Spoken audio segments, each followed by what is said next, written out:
اللہ رب العزت نے ہمیں اس دنیا میں بھیجا تو زندگی کا سامان دیا،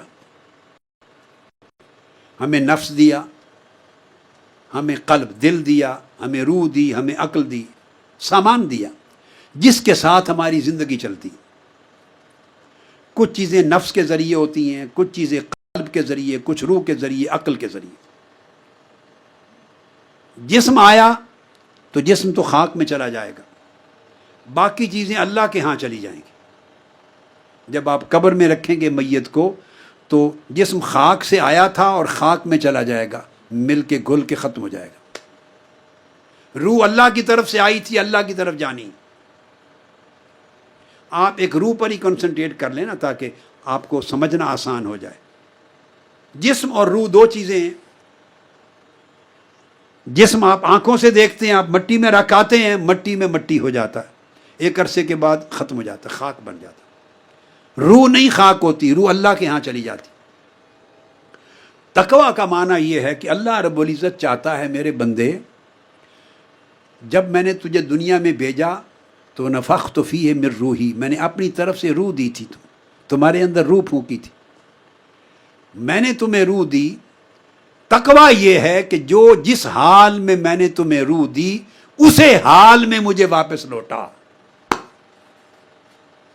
جس حال میں نے تمہیں دی تھی اسی حال میں واپس لوٹا، اسے کرپٹ کر کے نہ لوٹا، داغدار کر کے نہ لوٹا، تاریک کر کے نہ لوٹا، خراب کر کے نہ لوٹا۔ جس طرح روشن، منور، مزین، پاکیزہ، طاقتور میرا ذکر کرتی، چمکتی دمکتی روح میں نے تیرے اندر ڈالی تھی، میرا سامان یعنی میری روح جو تجھے دی، مجھے جب تو لوٹائے تو اسی حال میں لوٹا جس حال میں نے تجھے دی تھی۔ جو بندہ اس روح کے اس حال کو اسی طرح برقرار رکھے جس حال میں اللہ سے لی تھی، اسی حال میں پلٹائے، یہ روح تقویٰ ہے، یہ تقویٰ ہے۔ اب اس کی مثال دیتا ہوں۔ آپ ٹیکسی لے آتے ہیں، کار لے آتے ہیں کسی دکان سے کرائے پر، تو جس سے لاتے ہیں قاعدہ کلیہ ہے کہ نہیں کہ اسی حال میں واپس لوٹائیں؟ بولیں۔ حتیٰ کہ اگر اس نے ڈیزل اور پیٹرول ڈالا ہوا تھا ٹینکی میں تو جتنا ڈیزل اور پیٹرول لے کے آئے تھے، اور اگر خرچ ہو جائے تو اپنی طرف سے ڈال کے اتنا ڈیزل یا اتنا پیٹرول پورا کر کے کار لوٹاتے ہیں۔ ایسا ہوتا ہے یا نہیں؟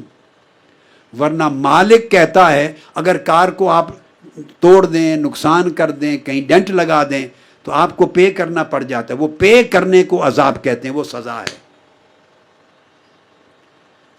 مالک سے جو چیز آپ استعمال کے لیے لاتے ہیں قاعدہ ہے کہ وہ چیز واپس اسی حالت میں لوٹاتے ہیں۔ اگر خراب ہو گئی تو اس پر سزا ہوتی، جرمانہ ہوتا ہے۔ اس طرح بندے، اللہ نے آپ کو عقل دی پاکیزہ جوہر کے طور پر، اور اگر وہ کرپٹ کر دی، آپ نے خواہش کر دی، منفی کر دی، اس کو مکار بنا دیا، عیار بنا دیا، اس کو بے ایمان بنا دیا، کرپٹ کر دیا، اللہ قبول نہیں کرے گا۔ فرمایا میں نے یہ عقل تو نہیں دی تھی، مجھے اس حال میں پاکیزہ عقل لوٹا، جس حال میں پاکیزہ روح دی تھی اسی حال میں لوٹا، جس حال میں نفس دیا تھا اسی حال میں لوٹا، جیسا دل دیا تھا اسی طرح روشن دل واپس لوٹا۔ لہٰذا جس بندے کو یہ فکر رہے کہ مجھے اللہ نے یہ امانتیں دی ہیں، میں تو کرایہ دار ہوں، میں تو استعمال کر رہا ہوں، اللہ نے استعمال کے لیے دی ہیں، مالک نہیں بنایا۔ اگر ہم مالک ہوتے تو جیسے چاہتے مس یوز کرتے، کوئی پوچھنے والا نہیں تھا، مگر ہم تو کسی شے کے مالک ہی نہیں ہیں۔ ہمیں تو امانت دی ہے استعمال کرنے کے لیے، مالک تو مولا ہے، جس نے دیا اسی کو جانا۔ یہ معنی ہے اس جملہ قرآنی کا انا للہ و انا الیہ راجعون، اس کا یہ معنی ہے۔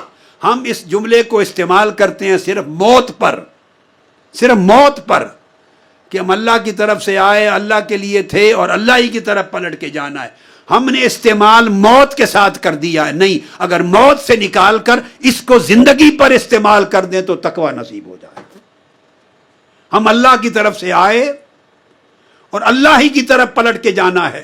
چونکہ اللہ کی طرف پلٹ کے جانا ہے تو ہر چیز کو اللہ دیکھے گا، اے بندے میں نے آنکھیں تمہیں دی تھی، آنکھیں کیسے استعمال کی، کان کیسے استعمال کیے، دل کو کیسے رکھا، نفس کو کیسے رکھا، عقل کو کیسے رکھا، ظاہر و باطن کو کیسے رکھا۔ مالک کو ہر چیز جانی ہے، لہٰذا اس دنیا میں استعمال کرتے ہوئے ہر چیز کا خیال رکھیں کہ اللہ کی ملکیت ہے، اس کو بگڑنے نہ دیں، نہ ظاہر کو نہ باطن کو۔ اگر یہ اس حال پہ برقرار رکھنے کی فکر آ جائے تو اس کو تقویٰ کہتے ہیں۔